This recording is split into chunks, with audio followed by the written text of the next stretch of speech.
大家好，我係就讀香港培正小學6年級嘅李卓軒。今日我要為大家介紹一個快樂嘅家庭，嗰個就係我屋企啦。呢一邊係我屋企嘅飯廳。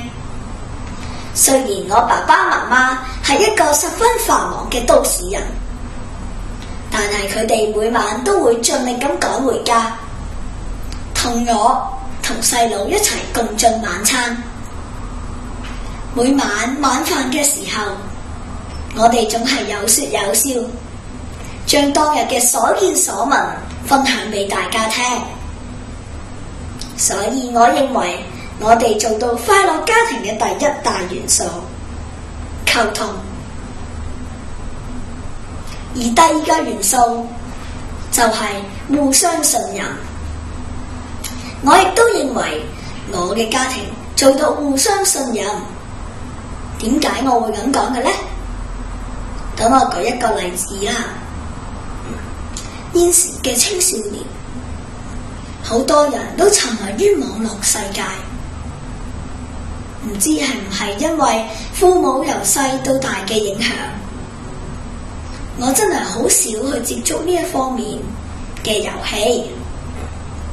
雖然好多朋友都招攬我入去佢哋嘅隊伍，話打低嗰啲所謂嘅敵人。喺嗰個時候，雖然我有少少心動，但係我總係會諗起父母對我100%嘅信任，俾我自由咁用電腦。